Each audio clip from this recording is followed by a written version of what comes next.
Ladies and gentlemen, how can a man remain a Christian, maybe a Christian that's actually stronger than he was when he started, hopefully, when he speaks to skeptics and atheists for a living? In fact, my guest today has been doing it for 2 decades, and he's spoken to some of the top atheists and skeptics in the world. People like Richard Dawkins, like Bart Ehrman, like Peter Atkins, anybody that William Lane Craig has debated, Justin Brierley has had on his program. Let's just put it that way. And Justin it has come out with a brand new book that will be released on April 22nd. It's called Why I Am Still a Christian. After 2 decades of conversations with skeptics and atheists, the reason I believe. Justin comes all the way from the UK. You know him from originally the Unbelievable podcast, which he hosted for several years. He has a brand new podcast. Well, it's a year or 2 old. We'll tell you about here in a few minutes. That is absolutely phenomenal. In fact, it's a documentary type podcast. It is very well produced, and it has some great material on it. We're going to introduce you to that and his new book. So here he is all the way from across the pond, the great Justin Brierley. Justin, how are you? Oh, I'm good. It's been too long, Frank, but lovely to catch up with you again. And thank you for the sound effects as well. Always lovely to be introduced with applause. Well, you deserve a lot of applause, Justin, because you're not only a great apologist, and this new book will demonstrate you are. This is your 3rd book on this on apologetics, but you're one of the best moderators I've ever heard, bringing disparate or disparate sides together. You've had atheists on your show. You've had Muslims on your show, Buddhists on your show, New Agers on your show, all discussing with Christians the truth of Christianity. What led you to write this book now that you've been doing it for 2 decades? Why did you feel it was time to say, look, I'm still a Christian, and here's why? Well, because one of the questions I got asked so frequently over the years that I hosted those conversations on the Unbelievable show and in other venues was why are you a Christian, Justin? I guess I often kind of kept my own beliefs kind of slightly under wraps because I just wanted to let the guests do the talking. You came on the show a number of times. Sure. I remember, in fact, in the very early days of Alex O'Connor, beginning to rise to fame as a global atheist sort of YouTube star, you were one of the first people to come on and debate him on my show. And I learned so much in the course of hosting those kinds of conversations between great Christian thinkers, really interesting atheist, skeptical voices, that I decided that the time came eventually that I needed to kind of make my case for faith, because actually I'd found, exactly as you said earlier, Frank, that when put under scrutiny, when tested, the Christian faith really does stand up. And that actually I was not only confident of being a Christian, I was more confident than I was when I began, because I'd seen it put alongside other worldviews, atheism being the prime one that we often tested it against. And I just found that actually, yeah, of course, there's always going to be things that are unknowns, mysteries within the Christian faith, but it has so much more explanatory power in the end than materialism, than atheism, than naturalism. And so I just wanted to write that down in a book, help others to get some confidence and realize actually we've got something incredible in our hands when it comes to Christian faith, something that speaks to the heart, but also absolutely speaks to the mind. And we need to tell others about it. Before we get into some of the evidence, Justin, after 2 decades of speaking with non-Christians, let's try and steel man their best arguments against Christianity. What would you think would be the top 2 or 3 reasons to not be a Christian? What, maybe from an atheistic perspective, a skeptical perspective? I mean, the ones I would immediately go to, the most obvious, are the problem of evil and suffering. Mm-hmm. This comes around in lots of different forms, and we did many debates on that over the years on the show.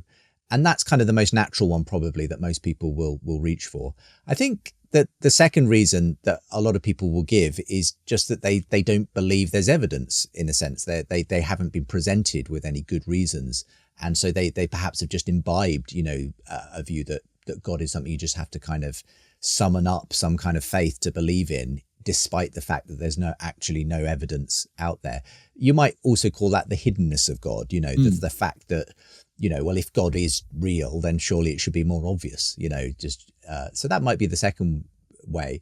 And I think that the third one, and again, this is often imbibed from the culture, is just the general assumption that the person of Jesus, the Christian story, is something of a legendary fabrication, and that we shouldn't necessarily put too much store in its reality, the historical details of it. So those would be probably three areas: suffering, the question of whether there is any evidence for God and why he hasn't given us more, if so, and the question of can I really trust these claims about this person, Jesus? Now, how does the new book deal with any or all of those? Just pick one and run with it. I try to hit them all. The first few chapters really do deal with this question of, well, is there evidence for God? And this is where I really do put naturalism and Christianity side by side. Because what I realized early on, as you'll know, Frank, is that when you're talking about Christianity, what you're really asking is what's the best explanation for things? Because we're all kind of got the same evidence in front of us from the universe, from our personal experience. The question is, does it sync better with the view that there is a God behind things, or with the view that there is not a God behind things? And I just found that repeatedly, as I looked at the evidence from the universe around us, from our personal experience, from why we believe in things like morality, it makes sense, actually, that actually God hasn't sort of left us with no evidence of his existence. In fact, if you're willing to look for it, the evidence is actually literally all around us. So I kind of, that's where I begin, is really kind of stating why I think it does make sense to be a Christian, to believe in God.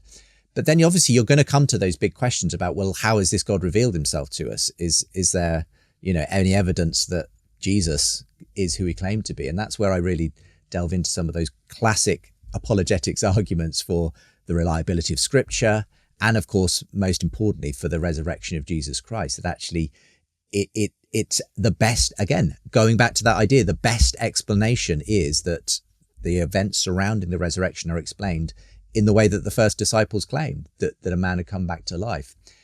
There's a whole chapter as well on this question of suffering. It's a huge one. You can't do it justice in just one chapter, but I tried to give some sense of some of the ways in which we might come to terms with the fact that we do live in a broken world, why God would allow that, and how we might be able to trace God's bigger purposes even in the midst of suffering and evil.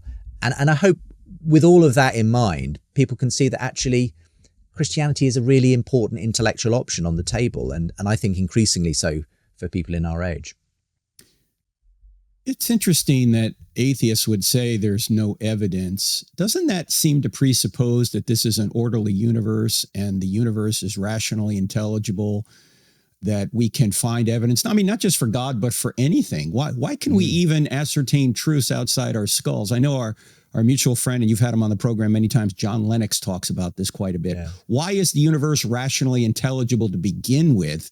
And how do atheists deal with that? Yeah. Well, the way John has put it to me in the past, which I think is really helpful, is the fact we can do science at all kind of is in need of an explanation. Mm-hmm. I mean, a lot of atheists just assume, well, of course we can understand the world through scientific means, but no one's they're frequently not questioned the fact that we can do science at all. The fact the universe is written in the language of mathematics, and that it just so happens to map onto our conscious experience in a way where we can literally, with a pen and pencil, kind of work out the equations that govern the fundamental, aspects of our universe. When you actually think about it, it is quite extraordinary, something that the Nobel Prize winning physicist Eugene Wigner called a miracle, basically, that we happen to live in a universe which is so eminently explorable. So I think you when you're in a conversation with an atheist and they say, there's no evidence, whatever, you just want to kind of start with some of those fundamental assumptions about, well, why can we even talk about evidence, science, and that kind of thing in the first place? It's not obvious that we should live in a kind of a reality that opens itself up for us in this way. And that's a great place to begin. We're talking to Justin Brierley all the way from the United Kingdom. His brand new book, which comes out just a little bit later this month, is called Why I'm Still a Christian. After 2 decades of conversations with skeptics and atheists, the reason I believe, and Justin has interviewed them all contemporary atheists who are prominent he's had on his program. You're going to want to pick up the new book, and please pre-order it. It really helps it move up the charts at Amazon, which means more people will see it.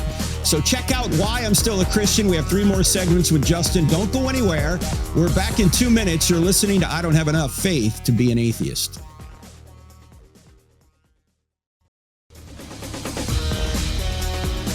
Welcome back to I Don't Have Enough Faith to Be an Atheist. I'm Frank Turk. My guest is Justin Brierley. His brand new book is about to hit Amazon and wherever you get books. It's called Why I'm Still a Christian After 2 decades of conversations with skeptics and atheists.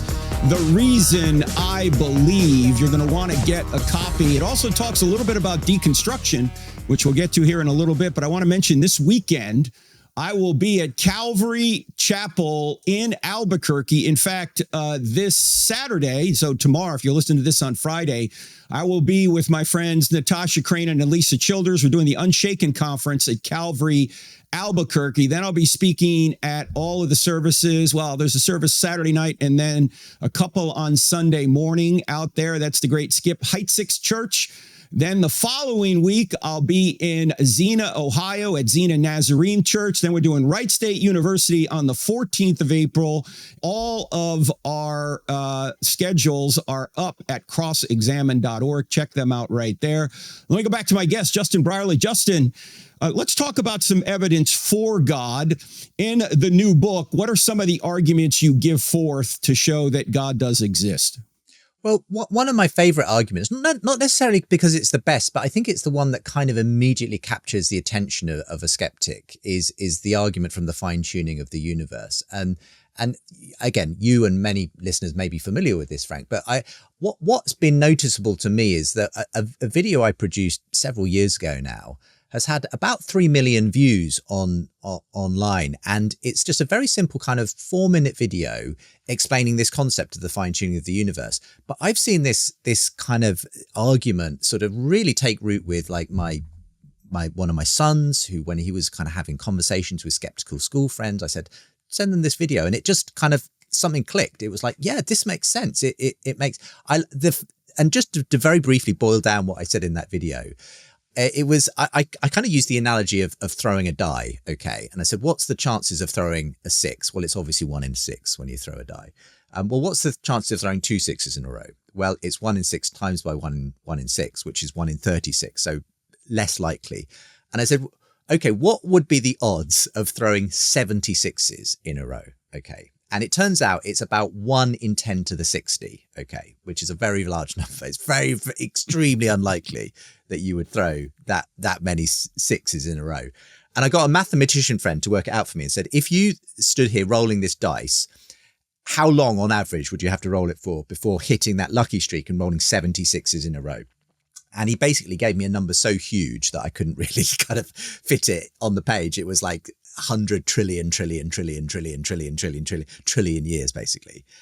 And then I simply make the point, well, that number, 1 in 10 to the 60, is around the same as the force of gravity when it comes to the precision to which it's dialed in order for life to be able to exist in the universe. If that force of gravity differed by its actual value by 1 part in 10 to the 60, if it was any stronger, everything would collapse back in on itself, no life. Any weaker, everything would sort of dissipate into the universe, no life. But it took, as it happens, the exact right value, 1 in 10 to the 60 of kind of precision, so that life could at some point develop in the cosmos. And there are about 20 or 30 other of these extraordinarily finely tuned constants and values in the universe. And the question is, well, if I, rolled my dice and what do you know, I got 70 rolls of the number 6 in a row first time, you wouldn't think, oh, he just got lucky. You'd think, he's done something. He's kind of, he's loaded the dice. Maybe there are 6s on every side. You wouldn't say it was luck. And so why on earth would we say that about the universe that we live in? It's crying out for an explanation beyond itself. And so I've used that analogy. That video is, as I say, been used by lots of people. In fact, there was a lovely story of a young guy who got in touch and said, I was kind of struggling with faith. I wasn't sure there was any purpose to life. I watched this video and now I put dice all around my house and I've got some tattooed on my wrist because it made me realize I'm not an accident. I'm not here as a kind of, cosmic fluke. Actually, there's a divine mind behind it all who intended it. So for me, I do find that quite an interesting and powerful argument, but just because it captures people's attention, Frank, and I think that's quite helpful in a way. Yeah, we're going to put that YouTube video in the show notes, friends. So if you want to see Justin explaining that is a great little video using dice. We'll put it in the show notes. But Justin, I know that some atheists will say, well, there's a multiverse out there, and we just happen to be in the universe that by chance, because there's so many universes out there, we have these conditions. How might you respond to that? I'd say, firstly, that the problem with multiverse theories is it's extremely tentative. Many scientists simply don't call it science in the first place because it's a hypothesis that's almost impossible to actually affirm physically, because these multiverses, if they exist, are not possible for us to actually see or predict or kind of. And so there's lots of scientists who just say it's not really a scientific theory. I would say that even if you look at some of the theory around multiverse theory, it doesn't get rid of the problem of fine tuning. However, all you're doing is knocking it a step back. You still have to have an incredibly finely tuned mechanism in order for this possibility of a multiverse to come into being. So there are all kinds of problems with it. There are also philosophical problems. I won't go into detail here, but it's interesting, a philosophical concept called Boltzmann's brains, which is this idea that it's far more likely in a multiverse scenario where there are kind of anything could happen, given enough time in any number of universes. It's far more likely that what would happen is a sudden coalescence of particles and energy into a brain that could observe itself in an otherwise completely disordered universe. Okay, those would happen way, way, way, way, way more frequently than the universe we do actually observe, which is lots of conscious beings in an ordered universe of the type we find ourselves in. So the fact that you are not a Boltzmann brain and I am not this, Boltzmann brain suggests that there's probably not a multiverse, because the experience we are having is not what you would expect on average. So it's kind of a philosophical objection. It's sometimes a bit hard to get your head around, but from what I accept, it's an important objection to engage, but I've not found it actually in the end very convincing as an alternative to the idea, the simple idea, frankly, that there is a divine mind who intended for the universe to be the way it is so that we could be here. I've heard William Lane Craig explain the Boltzmann brain problem several times, and I still don't get it. I got to admit, Justin, I don't know what he's talking about. but I think, wasn't it Roger Penrose that came up with that, or was it I can't remember. But yeah, I think Roger Penrose has definitely written about it. I mean, he's a fascinating character. I had him on the show with William Lane Craig once. Craig, didn't you? Yeah, I did. Yeah. That is worth going back and watching, because that is just two incredible minds going at it, and they cover such interesting territory. And Roger Penrose is a really interesting person, because he's an atheist at one level, but he's not really a naturalist. He said to me explicitly on that show with Bill, he said, the thing is, I believe in more than just the natural world, the physical world. I believe in the world of consciousness, and I believe in the mathematical realm, all as completely separate entities. And he said that the extraordinary thing is, we have access to all three of these as humans. And he said, he basically said, this is the thing that gets me closest to believing in God. The fact that we can access that mathematical realm through our consciousness, and it all maps perfectly onto the physical realm. He says there's no reason why that should happen, except if there's something else going on in the universe. So he's one of those people who doesn't like the word God, but actually a lot of what he says kind of points in the direction of God.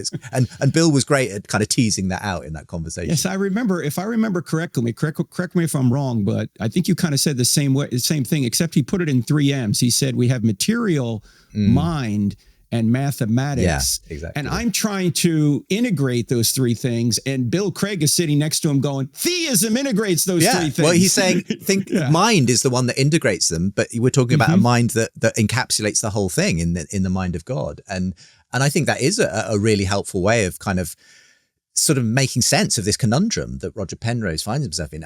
I mean, more and more people, interestingly, like Roger Penrose, who are kind of physicists or biologists or people in the sciences who have kind of hit the edge of the metaphysics that they can make sense of the universe with, and they're looking for something. And what I've often felt is what they're actually looking for is a word that is right there in the scripture and used at the beginning of John's gospel. And it's the Greek word logos. It's this idea of a principle within reality that orders and makes sense and speaks life out of non-life, order into chaos. There's something about our universe that has this logos behind it. And obviously we believe that logos has a name, Jesus Christ. So for me, I often find, fascinatingly in these conversations with top-ranking physicists and scientists, that they're kind of edging in the direction of something that's actually been revealed to us in Scripture. And I love those kinds of conversations. Friends, if you think about this, Justin and I are talking, and this is what Roger Penrose and William Lane Craig spoke about, that you have material, you have you have material, you have mind, you have mathematics. I think you could add morality to that, and also meaning. Those 5 M's, can they be explained by molecules in motion? No, they can't. Molecules in motion can only explain one of those. That's material. What about the other 4 M's? How do you explain those other 4 M's that are part of reality? And this is what frustrates me sometimes, Justin. I will never debate anybody again on does God exist, because it makes it seem like I just have all of the burden of proof.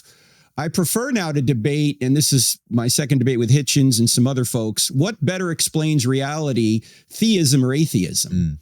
Because then they have the burden of proof as well to say, how can I explain these 5 M's independent of God?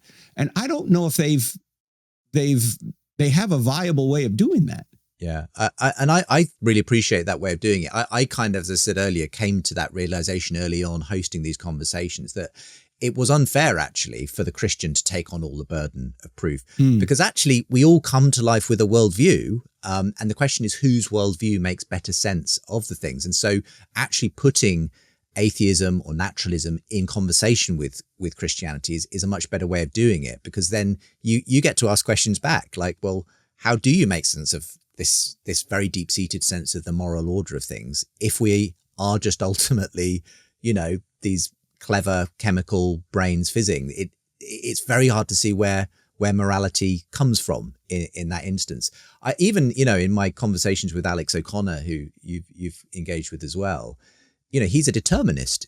He's kind of, or at least he was the last time I spoke to him about this. His kind of metaphysical commitments mean that he has to believe that everything kind of just has to happen the way it happens because of the movements of molecules over long periods of time. So the problem with that is it means that Alex isn't an atheist because he reasoned himself into it or looked at the evidence and came to a rational conclusion. He's an atheist because that's just the way his brain ended up fizzing in the kind of inexorable process of this deterministic universe. And then you have to ask yourself, well, does it make sense to be an atheist if that's all there is to it? So yeah, those are the kind of the conversations I enjoy. And does it make sense to debate anyone if you're not really reasoning? You're just like 2 Coke cans fizzing at one another, as Douglas Wilson put it. We're talking to my friend Justin Brierley, his new book, Why I'm Still a Christian, You Need to Get. He's been debating atheists for years, and he's still a Christian. Back in 2 minutes. Don't go anywhere.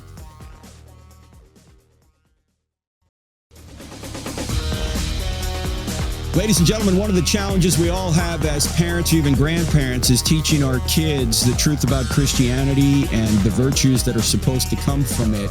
It's always a struggle. We have some curricula that you can get for young people right off our website, all the way down to 2nd grade. If you go to crossexamine.org, click on store, you will see it there. Also, I want to mention Brave Books. Brave Books puts out some great books for young people. I'd probably say, well, I was reading it to my 4-year-old grandson. He wanted me to read more. So you may want to look into Brave Books. They've got some great stuff out there. We had Kirk Cameron on a week or 2 ago talking a little bit about that. So check out Brave Books. Also want to mention that we have a lot coming up on our calendar. Go to crossexamine.org, click on events. You will see it there. Let me go back to my friend Justin Brierley, his brand new book, which comes out on the 22nd. Please pre-order it. It will help move the book up the charts, which means more people will see it and get it and be blessed by it. It's called Why I'm Still a Christian, after 2 decades of conversations with skeptics and atheists. The reason I believe. Justin, I want to go back to the fine-tuning for just a minute, because there is another objection you hear quite a bit. It's called the puddle analogy, where people will say, well, this universe is like a puddle. A puddle fits perfectly in the hole it's in, and for us to say that this is design, it just so happened to be this way, just like a puddle holds the water, as much water as it can. This universe just has life because it fits the parameters that give us life. Of course, we're going to have life. How do you respond to that?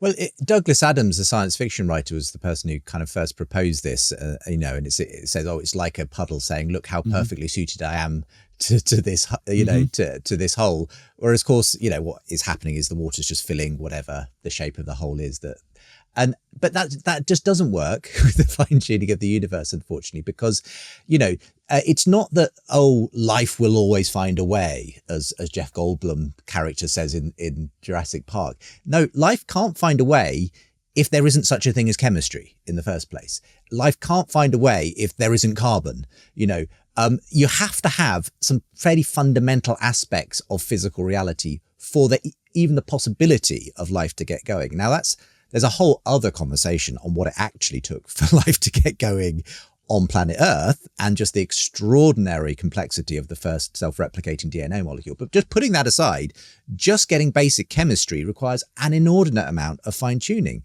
So saying, if life would have just developed, if we'd had a different set of physical constants and numbers, no, you wouldn't. What you would have had is a universe full of black holes where nothing could exist. What you would have had is a universe that was so disparately, separated that no energy could coalesce. There's all of those options are far, far, far more likely, and life isn't going to get going in any of those options. So the puddle analogy just doesn't work because life can't get going without this fine tuning to begin with.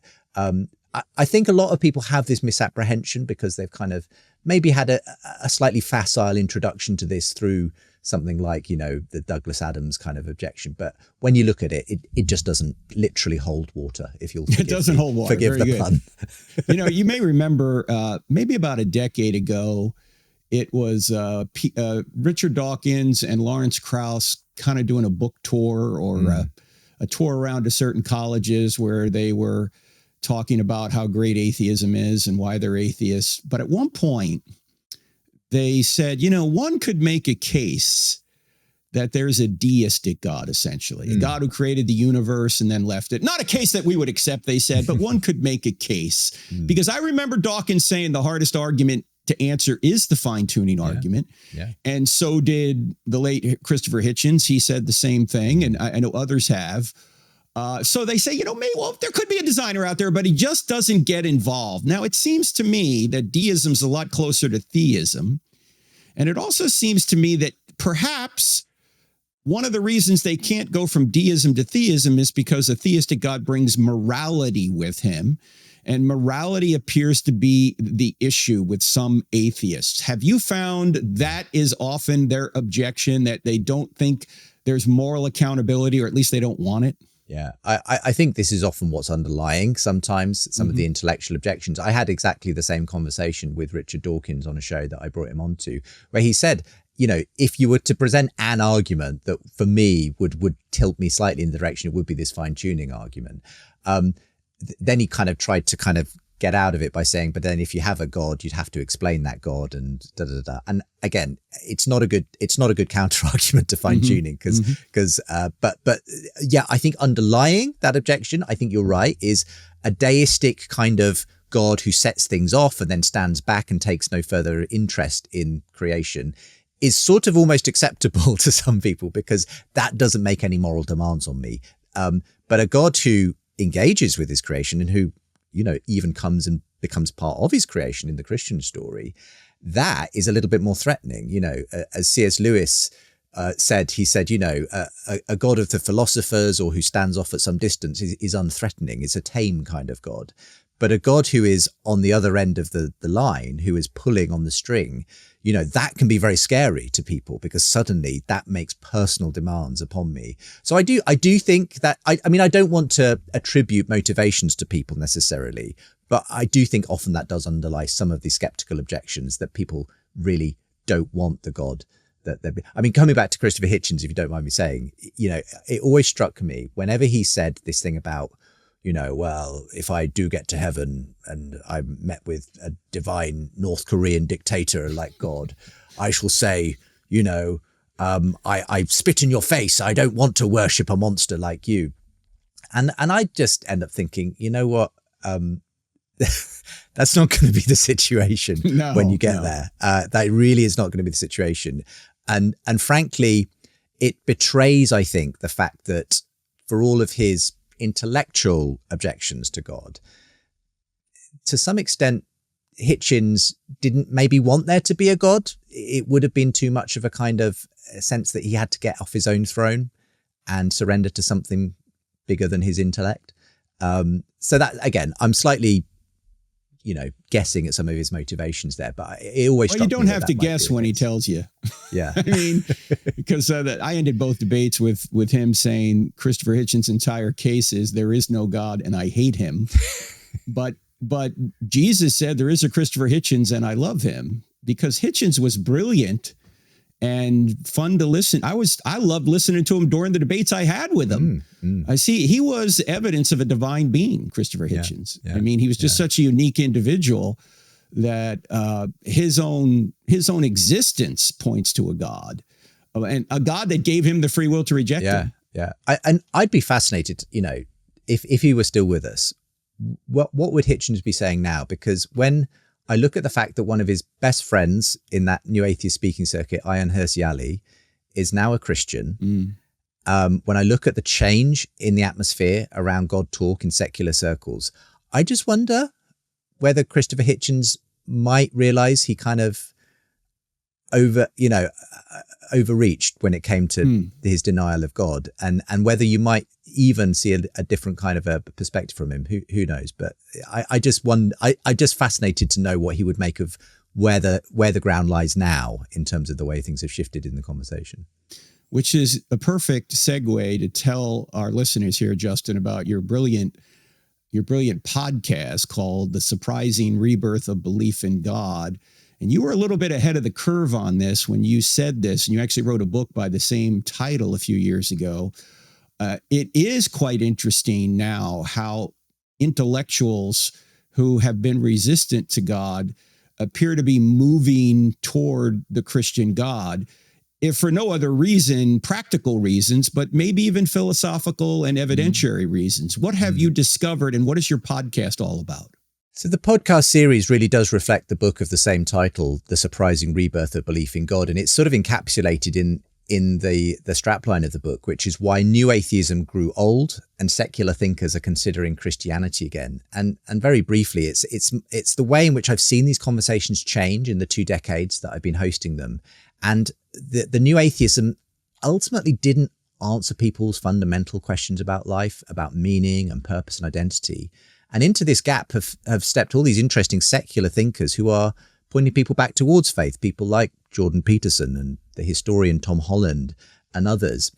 And then you have these extraordinary stories happening. And this one happened actually after the book got published, but I've obviously featured it quite a bit on the podcast series. This, for instance, this story of Ayaan Hirsi Ali, arguably the most famous female atheist in the world, who rejected God because she experienced fundamentalist Islam growing up in Somalia, came to the West, wrote her own best-selling anti-God book, Infidel, went on all the stages with the new atheists alongside Christopher Hitchens, Richard Dawkins, counted them as her friends. And then at the end of 2023, wrote this extraordinary article titled Why I Am Now a Christian, in which she sets out the way in which she came to realize that her fundamental beliefs in Western morality, democracy, couldn't be sustained on atheism. It wasn't a story that made sense of those beliefs. She'd essentially at an intellectual level been converted by what's often now being called the Tom Holland thesis, that essentially all of our beliefs about progress, freedom, equality, dignity come from Christianity. They don't come from atheism, science, the Enlightenment. They all come from Jesus Christ of Nazareth. So she kind of had this kind of sort of intellectual awakening, but she also experienced a personal meaning crisis. She couldn't make sense of the purpose of life from her atheistic perspective. She'd become depressed, alcoholic. She was going through to counselors and psychologists. None of it was helping until someone said to her, I think you're spiritually bankrupt, Ayaan. Have you considered praying? And she said, well, I can't pray. The God I was raised with was a monster. And this counselor simply asked her, well, if you could believe in God, what kind of a God do you think you could believe in? And she says, she started to describe this God. And as she was describing it, she realized she was basically describing Jesus Christ. And so she thought, well, maybe I don't need to invent a new God. Maybe I should look into this person who claimed to be God. She started praying. She started going to church. And in her own words, God completely flipped her life upside down. So she's now this very confident, outspoken Christian. And who could have predicted that the most famous female atheist in the world would have this come to Jesus moment? And now she's on stages with Richard Dawkins explaining how she's become a Christian and why she believes. And that to me suggests that something radical is happening in our culture. And her story, if you like, is a bit of an encapsulation of this new openness that I'm seeing to God. And not just because of these secular intellectuals taking faith seriously again, but because there's a kind of a meaning crisis in our culture, Frank. People are kind of, they're exhausted by the culture we've been given. It's not answering their questions. We're living in a distracted, anxious culture. Suicide is on the rise. People are looking for a better story. And finally, I think they're ready to hear the Christian story again. And you've had her on your podcast, haven't you, Justin? That's right, yeah. So you can check out, and you should check out, the podcast called The Surprising Rebirth of Belief in God. Very well produced, documentary style. Check it out. My guest, Justin Brierley, is the host. We're back with the final segment in 2 minutes with him. Don't go anywhere.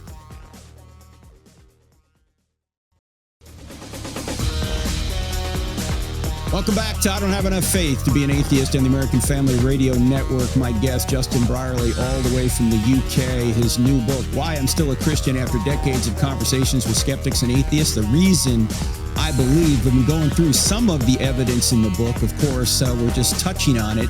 You need to get the book to go further. Justin, we talked a little bit about arguments that atheists bring up against Christianity, and we talked about some of the arguments for God. Why don't we talk a little bit about some of the arguments for the New Testament documents being historically reliable, that Jesus really did rise from the dead? Give us a point or two as to why you think Jesus actually did rise from the dead. And it's not a legend. It wasn't. It didn't evolve into a legend several decades later. It was true, and they knew it was true from the very beginning. Well, something that's really helped me to think through this, and this has been useful, this has been helpfully elucidated by people like William Lane Craig, Mike Licona and others, is just the fact that there are just a baseline set of historical facts around the events of the resurrection that are agreed upon by the vast majority of New Testament historians, whether they're believing or not believing. So I think this is an important first thing to establish with someone who's sort of skeptical about the New Testament in general, is you're dealing with a set of historical documents. Yes, of course, Christians believe they are more than that they convey to us important theological truths and spiritual realities.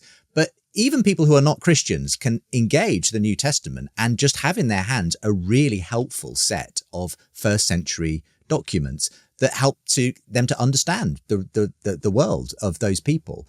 And actually, when you set it next to other equivalent documents of the time, we know that it stands head and shoulders in terms of its authenticity and how close it is to the time it was written. All these other markers show that it's actually a really helpful, trustworthy set of documents when it comes to understanding who Jesus was and the claims around him.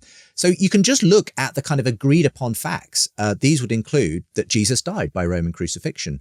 As N.T. Wright puts it, one of the best attested facts in all of ancient history. Okay. You can go to the fact that his tomb was discovered empty by a group of his female followers. Again, why can we be pretty certain of that just at a historical level? Well, partly because it's not the kind of thing they would have invented in that day and age, because in Jewish culture at the time, the testimony of a woman was worth far less than that of a man. So why would you make women the discoverers of the empty tomb if you're kind of trying to invent a story? Mm-hmm. It actually now, through what historians call the criterion of embarrassment, it actually makes it far more likely that it really happened that way. So again, these again, a well-established historical fact that Jesus, or people reported experiences of the risen Jesus. Now, we're not saying this was the risen Jesus at a purely historical level, but we're saying certainly there were lots of accounts that came out of people saying something happened. I had some kind of experience of the risen Jesus. And we see this from the accounts of Peter and the road to Emmaus and other accounts that are circulating, that there were converts, people who were formerly enemies of Christianity, came to believe in the risen Jesus. The most obvious one being, of course, the Apostle Paul and what happened to him. And then the fifth one I would point to is simply the fact that there was this explosion of the early church in that first century. And you've got to ask, well, what caused that? What was at the center of this sudden changing of these sort of scared disciples who were running for cover suddenly into this group of bold witnesses willing to be persecuted and put to death for their faith. Again, you've got to ask what's at the center of that. And when you look at all these simply historical facts and ask what's the best explanation for all of them, I think it makes perfect sense to say what happened was what the first apostles and disciples claimed happened, that Jesus had risen from the dead. You don't have to throw your brain in the bin to do this. You just have to look at the evidence that's there, that's agreed upon, and ask what theory best fits it. And you can come up with other theories, someone stole the body, hallucinations, all of those I think have been put forward. But when you actually run them through the filter of these facts, none of them make best sense of all the evidence. I think if you're open to the idea of the miraculous, then a miracle makes perfect sense of it. And this is the miracle that it turns out has completely changed the world and our whole culture. If there's any miracle that it might be worth saying happened at least once in history, I think it's the resurrection of Jesus. And if God exists, miracles are possible. And you spend time in the book, Why I'm Still a Christian, why miracles are possible, because God does exist. Yeah, so you can't just rule it out in advance. Yeah. And I've noticed that even people like Bart Ehrman, who you've had on your show several times, Justin, he does not really take a naturalistic position in the sense that he has a naturalistic explanation for what happened. He believes that the disciples thought they saw the risen Jesus, but he doesn't really have an explanation as to what that vision was. And unless I'm missing something, has he come up with something? When I had these conversations with Bart, opposite people like Mike Licona, very frequently, the thing that Bart would say when Mike said, well, I think that the theory that best fits all of the data is that Jesus really did rise from the dead. Bart would frequently say, well, now you're doing theology, not history. And so he kind of just ruled out of court the idea of using miracles as an explanation for things. Yeah. He just said, you can't do that in history. So it's kind of like he'd set this kind of parameters, and I'm not going to talk or think about any explanation that falls outside of essentially a naturalistic way of doing history. The problem is I think it's just a false assumption to say, I'm just never going to consider the possibility of the miraculous because I'm obeying this kind of historical thing. I just think actually there are some things where you do need to ask the question, well, if it is possible that miracles happen, if there is a God, could this be one of those very rare moments when, in fact, the miraculous explanation is in fact the best explanation? Yeah, and he's doing. I was going to say he's doing theology when he says there have been no miracles in history. That's a theological position. Yeah, exactly. So I think it's very difficult to get away from the fact that you're coming at life from a worldview, and you've got to make sense of it. If you're going to decide, well, naturalism is the only worldview through which I'm going to filter my history, well, then you've got to ask, well, why that particular worldview? That's and right. What are some of the problems that there may be with that? I had similar conversations, interestingly, with other New Testament scholars who are not believers, like James Crossley.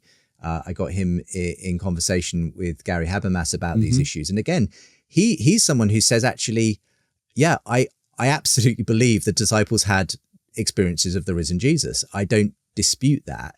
He just, again, says, I don't feel comfortable going to the miraculous. And you've got to ask, well, it's not exactly, it's not a historical barrier at that point. It is a metaphysical barrier. It's a kind of, it's what you're willing to kind of count, that's right, to accept is a possible type of explanation. So I don't think the history is a problem in a sense. It's more, the thing that's most often holding people back is what they're willing to allow for at a kind of metaphysical level in terms of the miraculous. Justin, we just got a few minutes left, but I do want to touch on the fact that this book, Why I'm Still a Christian, also has a chapter on deconstruction. First of all, what is that, and what do you basically say in the chapter? It's been a buzzword for the last few years, and we had a lot of stories of well-known pastors or Christian worship musicians kind of suddenly going through this quote-unquote deconstruction, maybe losing their faith, and often talking about it in public on Instagram and elsewhere. I had a really interesting conversation with one person that happened to John Steingard a few years ago. Yes, I did too. Yeah, formerly of the band Hawk Nelson. Great conversation with Sean McDowell. You can still go and listen to it. And I just thought it was helpful to include a chapter on this, just because so many people have encountered this. And all the simple point I want to make is that actually sometimes a certain amount of deconstruction is important actually in our faith. We can sometimes pick up unhelpful ideas, theology, that actually we do need to kind of sort through And sometimes we need to break everything apart. The important thing is not to just leave it broken apart on the floor, because you're not going to build a meaningful life with just a scattered set of puzzle pieces. If we are going to deconstruct, then there's something we can reconstruct too. And I've met countless people who've gone through some kind of deconstruction process, even myself to some extent, where we had to question some of our assumptions. But actually, very often what we find is a stronger, more durable faith that isn't as shaky and prone to kind of falling over if we meet certain challenges. Reconstruction is what I want to encourage people to do, even if they've deconstructed. And I think we have a pathway to that. And that's what I hope I can outline in the book. Aren't people who deconstruct from one set of beliefs actually adopting a new set of beliefs? They're reconstructing a new set of beliefs? I think that's often the irony of the whole thing. Mm-hmm. So many people who have kind of abandoned Christianity and jumped into atheism or maybe some very progressive kind of political ideology, they are literally just swapping one set of beliefs for another. Often the new set of beliefs they adopt are just as unwarranted or untested as the Christianity they left behind. So, and I think that's what's really helpful actually is I'm not saying, become a Christian. I'm saying test your beliefs, critically examine them. And actually, I think what you'll find is that Christianity fares pretty well when put against all of those other beliefs out there. And that's my hope for anyone who's deconstructing, is to say, look, don't just jump into the next thing. Have a look at that. Ask yourself whether this really makes sense of life, the universe, and everything. And you might find that actually there's a form of Christianity that does in fact make sense. It may not be the one you grew up with. I'm not saying people stay in the same place the whole of their life, but it's remarkable when I look at how many people have found their way back to a very meaningful Orthodox Christian faith, who once might have thought they could never get back there, but it does happen.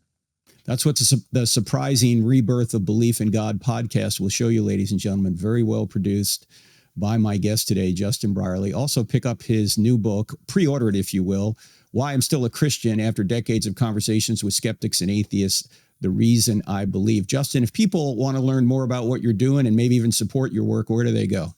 Oh, I'd be so grateful for that, because about 2 years ago, I kind of took a step of faith, moved away from my 20 plus years of working for a Christian radio station, hosting the Unbelievable show, just to be able to branch out and start some new projects. And so I am fully dependent on people who are willing to step up and help me to do this. But yeah, if you want to get involved and support, justinbrierley.com is my website.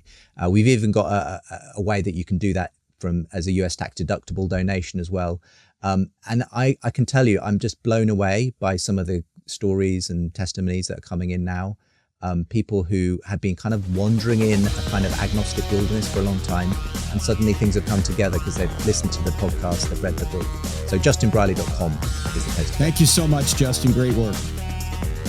That's Justin Brierley, ladies and gentlemen. Pick up his new book, Why I'm Still a Christian, and don't forget to listen to his podcast. It really is brilliant. It's called The Surprising Rebirth of Belief in God. Lord willing, we'll see you here next week. God bless. If you're looking for solid answers to life's biggest questions, don't miss the latest episode of I Don't Have Enough Faith to Be an Atheist. Find it on Apple Podcasts, Spotify, Pandora, iHeart, OnePlace, and Podchaser. Tune in, discover the truth, and share it with someone who needs it. Let's keep spreading the truth together.